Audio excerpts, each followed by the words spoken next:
guys do too, getting the car back on the road, and it seemed like you all eventually got to that place. But tell me about that intervening time and the way the group stuck together until you got to that point. Yeah, we had to do it against Portland on Sunday too, where we just weren't playing our best, but there's still time left on the clock and time left in the game, and you have an opportunity to course correct at that point. And I thought in both games we did that. It is an important skill. It's not a position we want to put ourselves in as a habit, but I thought the group to start the fourth quarter did a nice job of stabilizing the game, playing our way.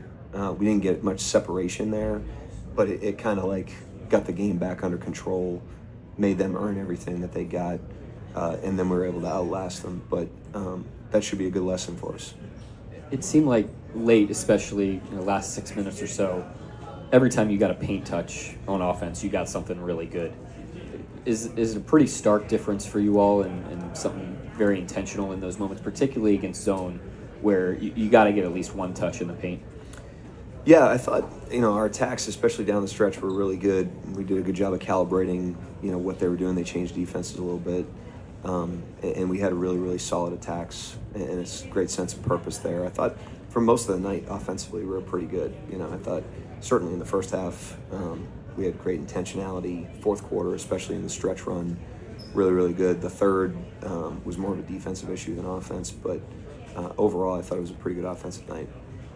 You mentioned Chet did some good things for you guys in the second half of the last game against Portland. It seemed like that carried over tonight. Just what did you see out of him in terms of taking advantage of another game where he has the height advantage?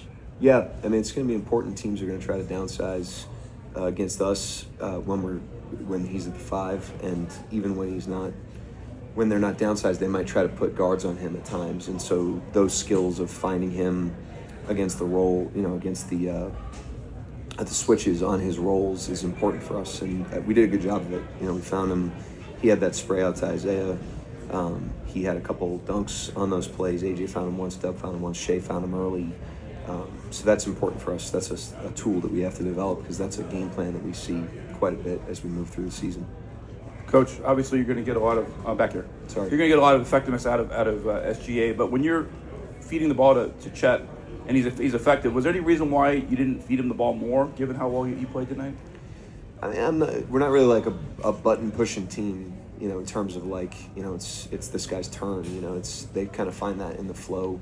Even the first play of the fourth, I think it was, there was a post-up. That wasn't a post-up play for him. It was just the guys playing basketball. And so we want to be a team that works together to find the best shot, and there's stretches of the game where some guys are more featured in that than others, but I thought overall offensively we played pretty connected tonight, played the right way.